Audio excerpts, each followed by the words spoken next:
It's not a specific story, but there's that thing that people who have problematic, sometimes racist ideas say, which is like, I can't be a racist. I have black friends. Like, that's a common refrain. Like, I cannot be part of the problem because I have black friends. And I think at some points in my life, I realized that, like, oh, I'm the friend. Like, I'm the black friend of people who have really sort of problematic and hurtful views. And that led to a lot of, like, self-interrogation. Like, what am I putting out into the world that these people feel comfortable befriending me while still being kind of racist and kind of, like, not having great thoughts? So I think the title was just me accepting that. Sure, I'll be your black friend. That also means that you and I are going to have a few loaded conversations where I try to change your mind about a few things. Racism exists. If we're going to be friends, that's just something you have to accept. Sexism exists. If we're going to be friends, that's just something you have to accept. So it was just like the permission to the reader to have these exchanges, even though it's all scripted from my head because I'm the only person writing. But yeah, that was sort of like the origin of the title.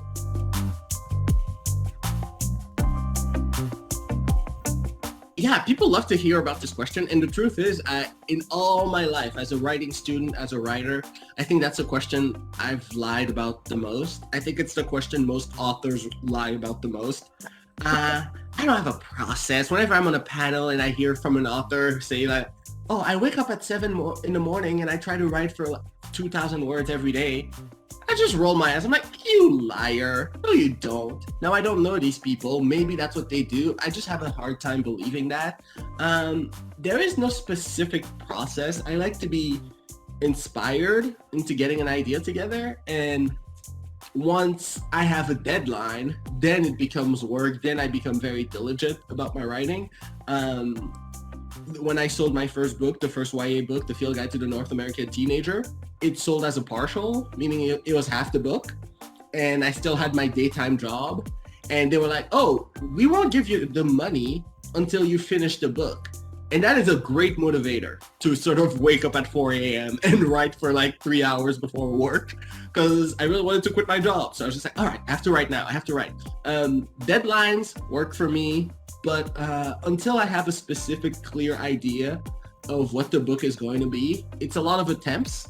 If you open my inbox, it's a lot of emails I sent to myself while on the subway.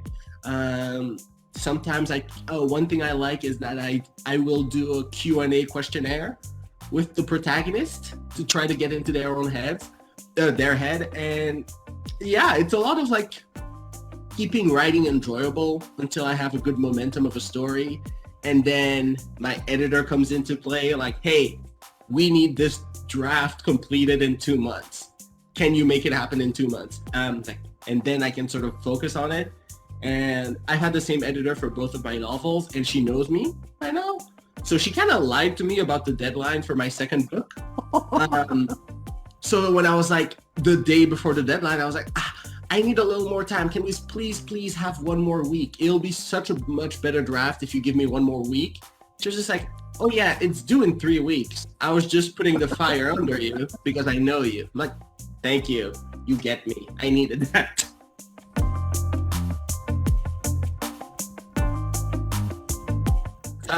I love Evie Zaboy, who's also a YA author. She's also of Haitian origins, and sorry if this is turning into therapy. I didn't write a lot about being Haitian for the longest time, and it's not that I was ashamed of it. It's just that I just wanted to fit in. I was the child of immigrants. I went to a school where I was, one of the few ethnic people. I didn't want to always reflect on the old world. Like I remembered Haiti. We didn't have electricity 24 hours a day in Haiti.